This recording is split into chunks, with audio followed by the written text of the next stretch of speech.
Okay. So today's lecture is on the main thing that is like making the search strategy and doing the screening. Okay. It would be again 1 hour session, and you guys will be learning the whole thing.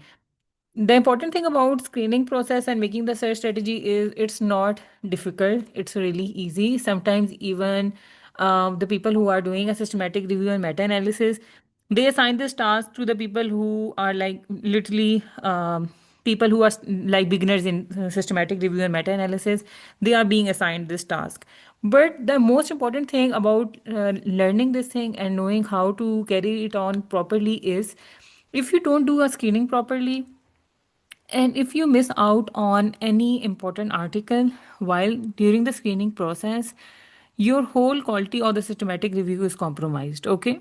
For example, like I told you guys last time, if I am doing a systematic review on aspirin usage in pregnancy induced hypertension, and I include 6 studies, and I miss out on just one article, and that article is like a significant article, it has a good sample size.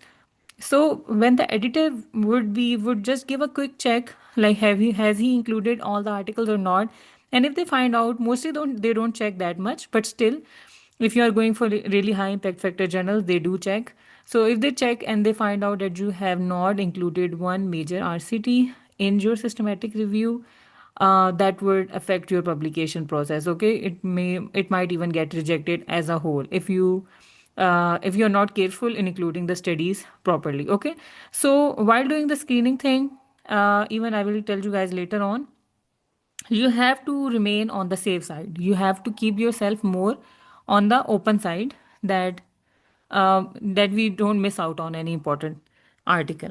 So what are the databases we are going to use? We are going to use PubMed, Embase, and clinicaltrials.gov. Okay. If you have access to Cochrane, well and good, you can go for that, but it is not. Sorry, let's wait for Azan and then we can start.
Okay, so sorry for the gap.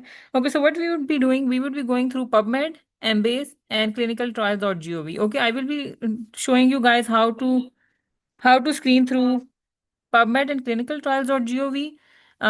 We will extract the records for you from Embase by ourselves, by those people who have access to Embase, and you can also check Cochrane. If your institution gives you the access, well and good. You can check it out from there. Otherwise, it's also not free. So it's not a problem. Even in future, when you guys are doing a systematic review by yourself, you can extract articles from PubMed and clinical trials. That's 2 databases, and you can request anyone, send him your search strategy, and he can extract the record for you. And mostly people help in this regard. Okay, there's no problem in that way. According to the Cochrane guidelines, Prisma guidelines, you have to include 3 databases. So you can choose any of them. You can go for Cochrane Embase PubMed, you can go for PubMed Embase clinicaltrials.gov, or any other. Okay. PubMed and Embase, they are the most important one. You have to include them always and always because okay, so because if you miss out on these two, you are missing out on the major chunk of the researches. Google Scholar is not accepted as like a proper database. It's just like a random database that picks up from different places, like it picks up from PubMed, it picks up from Embase, and stuff like that. So it is not recognized as internationally in the Cochrane guidelines, okay, or the Prisma guidelines for CERMA. Yes, you can use it, but it's not considered a proper authentic database. These are the main ones that are being considered. Web of Science. Some institutions also have give access to Web of Science. Some have access to Cochrane, and these are the main ones. Also, Scopus. PubMed, Embase, you have to include always and always. There is no compromise on this. Rest, you can go for it. If you are extracting data from PubMed, Embase, you are extracting almost around 95% of the articles. So there is no harm in missing out on anything. Then there is a process that is known as a snowballing. Okay. When we will extract articles from PubMed, when we will extract articles from Embase, we would get around, you can say, you will get around 1,000 articles, okay, for the starting thing when we will be doing the primary screening. You will filter them out, and there would be a chunk of articles that you will get, like around 20, that would be exactly according to your PICO. In those 20 articles, what you have to do is you have to check their references. You will check the references further to confirm are you missing out on any article or not. Okay. And mostly in their references, they have cited those related articles. So you can just get an idea have you included all articles or not. Okay. So, this after going through the databases, you have to do this step snowballing. This is known as a snowballing, or this is known as the backward citation way, like you are checking the references. There is another step that is known as a forward citation. What does that mean? Very less people use it. That is, whichever clinical trial you are going for, check how many articles have cited this. Okay, but that is like a very hard and exhaustive way. We don't go for that stuff. We just go for checking the databases and snowballing. Check the references of the articles that are selected in secondary screening. Okay, we will be going through these screening steps later on. I'm just telling you from where are the what are the sources of our article extraction. Then, if your article is an updated SARMA, if you are going for updating a topic, or if you are going for if you find some related systematic review and meta-analysis, like if you are doing a study on terzepatide for heart failure and obesity, and there is already a study published on terzepatide for obesity, you can check the references of that systematic review and meta-analysis, or you can even check the articles that are included in that systematic review, and that will also help you get an idea that you are not missing out on any major RCT. Okay, so whatever way we are doing is we are making sure we are including all the major clinical trials and all the major studies that we have done so far. No, Embase is also not free. Okay. How will you test your search strategy? Now we will be after this. We'll be seeing how to make a search strategy, and then how you will test your search strategy. When you will add your search strategy in PubMed, you have how will you check? That would be the way that you will be able to see all those RCTs that you saw beforehand when you were choosing a topic. Okay, like I told you guys yesterday that this is your topic. Check if there are three RCTs on it or not. Okay, and most of you guys check this thing that there are three RCTs on it and all that stuff. So now when you will add the search strategy in PubMed to extract the articles, the first way to check are you using the right search strategy or not, that is to see are those articles appearing in your results or not. Okay, I will be showing you guys the way after this. We will be doing a hands-on side by side. And then how can you correct your search strategy? By adding more keywords in it. Okay, let's just cover the theoretical stuff and then we will move on to the hands-on thing. One important thing is to know beforehand, that is in PubMed, this is considered a separate word. Let me just okay. If you're writing heart failure like this in PubMed, heart failure, It will pick out all the articles that have the word heart in it, and it will pick out all the articles that have the word failure in it. Okay. So PubMed, what PubMed is doing, it is reading this word as separately, this word as separately. Okay, if I want that, I don't want this to be read as separately. I want that, I want all those articles that have the full heart failure word in it. What I can do is I can use an inverted comma around it. Okay, now when I use an inverted comma around it, it will automatically read this thing as a whole word. So it will decrease the number of articles, of course. Okay, like there are 10 articles on 10 articles on heart and 10 articles on failure. It can be renal failure, pulmonary failure, cardiac failure, any kind of failure. So it will give me around 20 results, but I want just heart failure. So it will reduce my article count. Okay, so you don't have to make a search strategy in that way that it is like a very big around, you are getting around articles around 2,000, and stuff like that. You have to make a very proper search strategy, and PubMed helps you in it. When we will be doing a hands-on, I will show you guys how it helps us in making a right and easy search strategy. Another way you should know is that a word written as atrial fibrillation is different. This should have been like a cross, is not equal to atrial fibrillation connected with a hyphen. Okay, it's a different word. This is a different word. This is a different word. If any article has used this word atrial fibrillation with a space and one article has used atrial fibrillation with this, if you are using this word in your search strategy, it will not pick out any word, any article that is using this one. Okay. Once again, atrial fibrillation without S is not equal to atrial fibrillation with S. And then again, if there is no space, it is a different thing. So these are some of the problems that we face when we are making our search strategy. Okay, you have to be as comprehensive as you can, and I will show you guys in a few minutes how to make it. Okay, like if you are using this word just atrial fibrillation, it will only PubMed will only extract those articles that are using this word. If an author has used this way of writing atrial fibrillation, it will not come in your results while you will be using this terminology. Okay, but if atrial fibrillation is written like this, atrial fibrillation, comma, atrial, they are considered a same thing in PubMed. Okay, if S is not is a considered a separate thing, hyphen is considered a separate thing, spacing is considered a separate thing, but comma is accepted. Okay, don't restrict the search strategy, keep it a little open. That's the main aim we are going for. Then we have two other steps that we have to keep in mind, and these are all the things that are a little bit, you can say, theoretical things. Mostly, you encounter them when you are like dealing with topics that are like very high topics that don't have any keywords, and you have to make sure you are making it everything right.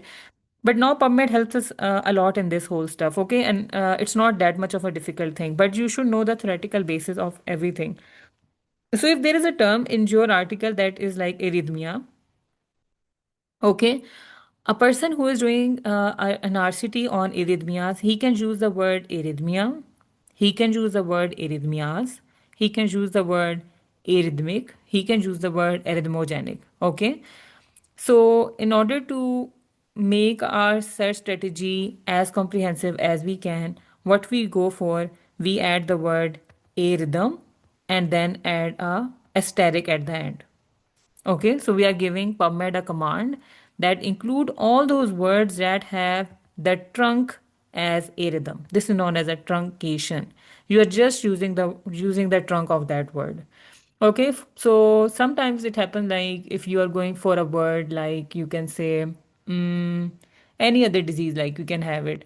If a person has like cholelithiasis, colilithis is like a single word. Sometimes this happens like mostly the adjectives are used like this. Okay, so it can be arrhythmias, arrhythmogenic, or stuff like that. So what you do in that case, you just go for using the trunk and add an asterisk at the end. So this is known as a truncation. It will include all the articles that are using either arrhythmia, either arrhythmias, arrhythmic, or arrhythmogenic. And then we have a wild card also, and that is also used for those cases where you have a difference in British and American English, like the British write with O, esophagus, and Americans write with E. So what you do in that case, you add a question mark in front of the esophagus. Okay, so like you are making it, you are writing like if a person who is in America and he has published a research and he has used these spellings, and if a person is in UK and he has used the spelling with O, your PubMed search strategy should help you in both the cases.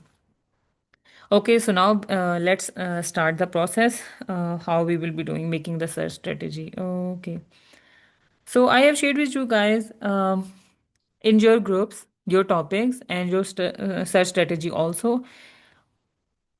So you guys don't need to worry about it. Here you can see the search strategy already written in your document. But the important thing is you guys practice it. Okay.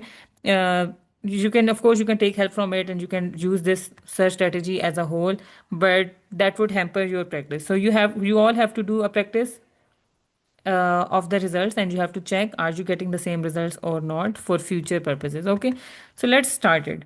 We have our topic, we have decided our topic, that is terzepatide in improving histopathology and fibrosis outcome in steatohepatitis, metabolic dysfunction associated steatohepatitis. So that is MASH, okay, or NASH whatsoever. What I have to do in this case is I have to keep my search strategy a little open. I will not go for writing histopathology, fibrosis. I will just use terzepatide and steatohepatitis.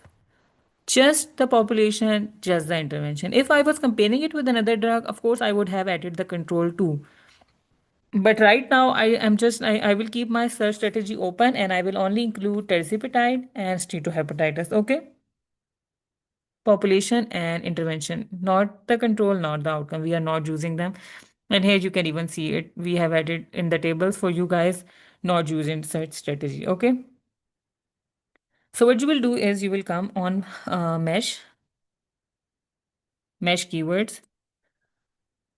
What PubMed does is, like, whenever an article is published on PubMed, it assigns it a keyword that is known as a mesh keyword. That is a medical subject heading. Any article that is published in PubMed database, it is given a specific keyword according to the article. Okay, for example, if someone is publishing a research on terzepatide, PubMed will automatically assign it a keyword that is terzepatide, and that would help us in our systematic review process. Okay, we will just write the keyword and it will help us extract all the articles that has the word terzepatide in it. Okay, so I'm here to check what is the keyword for terzepatide. I will write here terzepatide. I have opened the mesh browser and I will search use and I will press search button.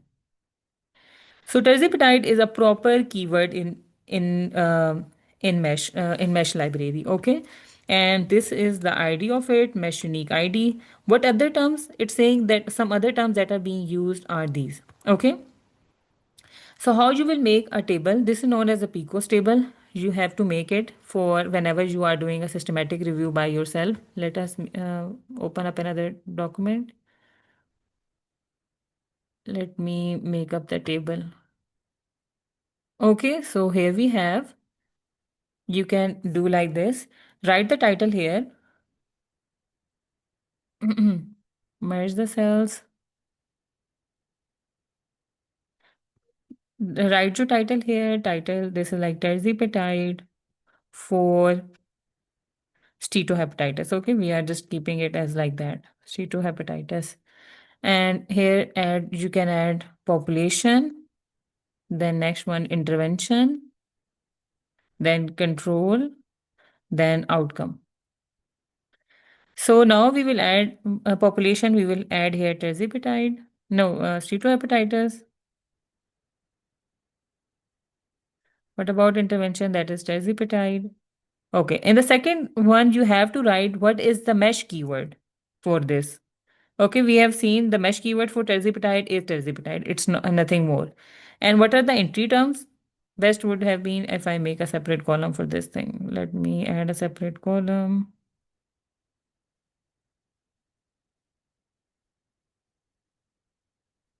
Okay, so like the mesh words,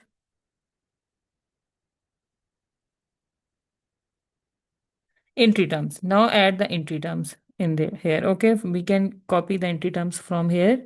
These are the entry terms. What does the word entry term mean? Entry term means like there would be some articles that would not have used the word terzipatide. They would have used these terms in it. Okay, Zepbound, Monjaro, and this is like the ID. This is the drug ID of terzipatide.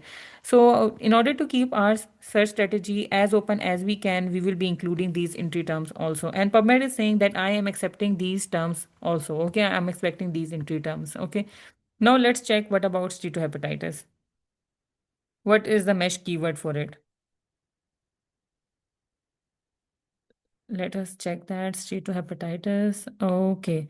So it's saying that there is no mesh keyword for steatohepatitis. It's using the words fatty liver, non-alcoholic fatty liver disease, alcoholic fatty liver disease. So we are concerned with non-alcoholic, right? Metabolic associated is known as a non-alcoholic fatty liver disease.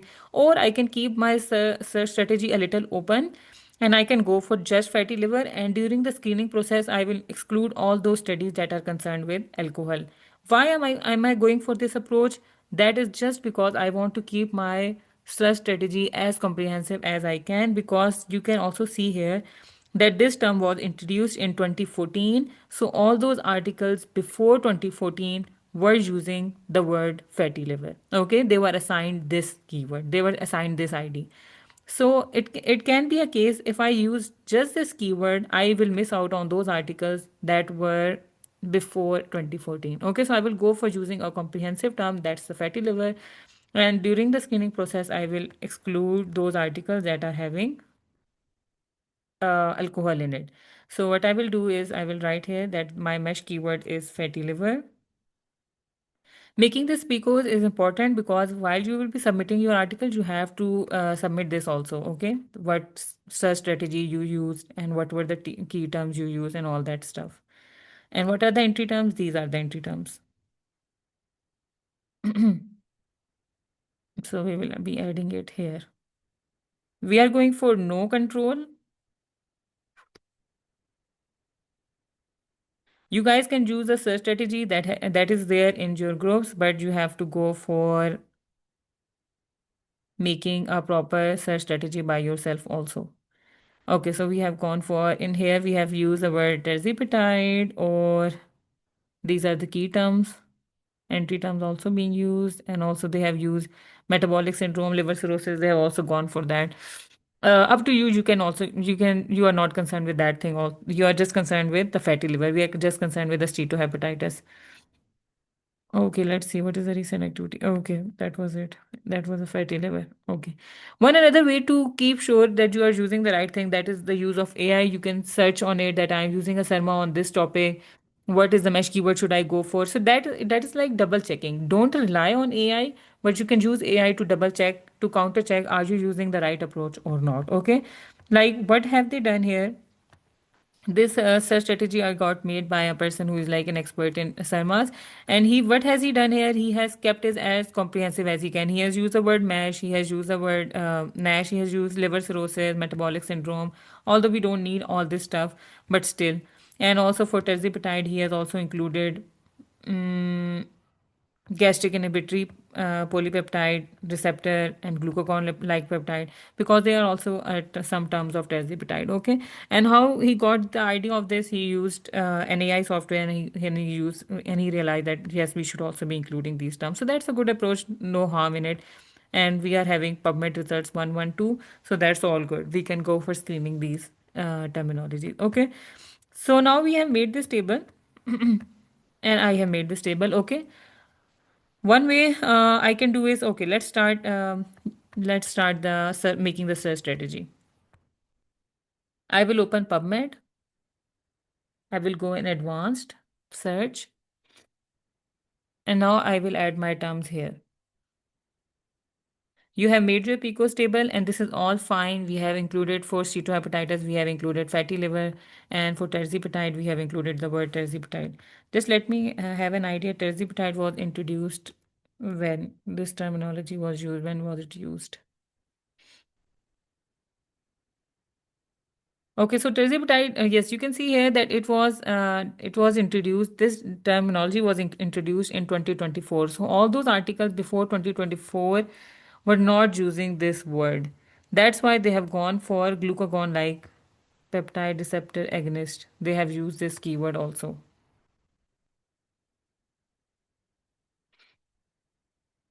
So you have to be, yes, in this way you have to be a little bit careful that you are including all the terminologies as you can,